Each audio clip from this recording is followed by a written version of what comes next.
पंजाबी कढ़ी बनाने के लिए मैंने ये एक मीडियम प्याज और एक पोथी लहसुन लिया। अब सबसे पहले ना इस प्याज को कर लेना फ्राई और तेल डाल के सरसों का तेल इस्तेमाल करें तो ज़्यादा अच्छा टेस्ट आता है कढ़ी में। और ये लहसुन मैंने पीस लिया, इसके लिए मोटा मोटा कूट लिया। अब इस प्याज में ये लहसुन डलेगा। पंजाबी कढ़ी अमूमन जो है वो मसाला भून के पकती है, तो लहसुन इसमें ज़्यादा जाता है। अब ये लहसुन इसमें डाल दिया और साथ इसमें डालने हैं मसाले। हल्दी भी पौनी टीस्पून डाली है, ये भी ज़्यादा जाती है। मिर्च 1 टीस्पून से ज़्यादा डाली है क्योंकि काफ़ी सारी कढ़ी बननी है, 2 टीस्पून और अपने जायके के हिसाब से डालना है। नमक भी इसी तरह ज़्यादा डालते हैं क्योंकि कढ़ी में नमक खप जाता है, तो ये अब बाद में भी एडजस्ट कर सकते हैं। पहले बहुत ज़्यादा ना डालें, बाद में डालें। फिर इसे मसाले को भून लें।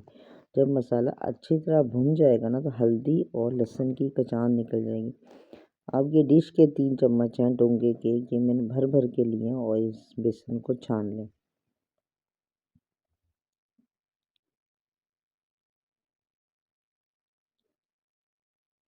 बेसन छन जाएगा तो आधा किलो दही लेनी है और इसको अच्छी तरह फेंट लें।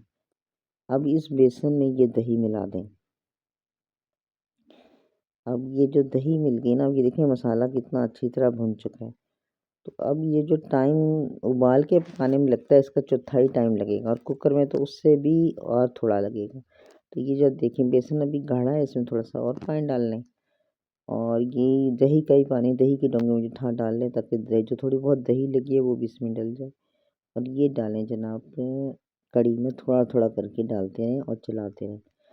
कढ़ी को हमने ये कुकर में पकानी है तो इसे हमने भरना नहीं है।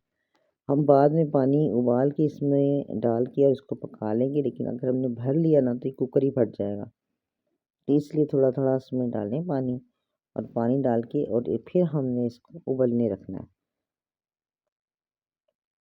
अच्छा, इसकी एक टिप ये है कि जो हमने ये दही का लस्सी का पानी डाल दिया, हमने उस वक्त तक कुकर बंद नहीं करना जब तक एक उबाल ना आ जाए। इसमें नमक मिर्च हल्दी के अलावा मैंने डाला है coconut powder, instant coconut powder, ये 2 टेबलस्पून डाला है और इसको भी घोल लिया। और इसमें मैंने 1 टीस्पून भर के सफ़ेद ज़ीरा, भुना हुआ नहीं कच्चा, उसके वो इसमें डाला है और डाल के इसको फिर अच्छी तरह इसको हमने ये जरा इसके गुठलियाँ निकल जाए मिक्स कर लेना है। और ये ज़ीरा ये डाल दिया और मिक्स करके ये कढ़ी में शामिल कर देना। इससे आम कढ़ी का टेस्ट जो है ना फ़र्क हो जाएगा। यानी जो कढ़ी मज़ेदार होगी वो इस वजह से होगी कि हमने इसमें नारियल डाला है और ज़ीरा डाला है। नारियल पाउडर भी डाल सकते हैं, कच्चा नारियल पीस के भी डाल सकते हैं। अब जब ये कढ़ी 5-6-7 मिनट इसका वेट ही लेगा और ये कढ़ी तैयार हो गई। चूँकि हमने गाढ़ी रखी थी, अब इसको जितना हमने पतला रखना है तो और पतला ही रखना है क्योंकि जब हम इसमें पकौड़ियाँ डालेंगे तो ये गाढ़ी हो जाएगी। तो इसको अब पानी डाल के ना, उबला हुआ पानी डाल के अब इसको फिर मैंने पकने रख दिया। 6-7 मिनट ही अच्छी तरह पक जाएगी तो ये पानी इसमें मिक्स हो जाएगा। उसके बाद इसमें डालने हैं पकौड़े। तो पकौड़ों की तैयारी के लिए बेसन फेंट लिया है, धनिया मैंने काफ़ी सारा लिया है और साथ में कुटी मिर्च, नमक और अजवाइन और ये प्याज, ये 1 प्याज है। अब इसके बना लेंगे हम पकौड़े। ये सब धनिया और प्याज डालने से ना ये बड़ा अच्छा इसका जायका होगा और ये साथ में नरम बहुत बनेंगे। ये अच्छी तरह फेंट लें, नमक मिर्च अजवाइन हरा धनिया और प्याज। अब इसको पकौड़ों को बना लिया।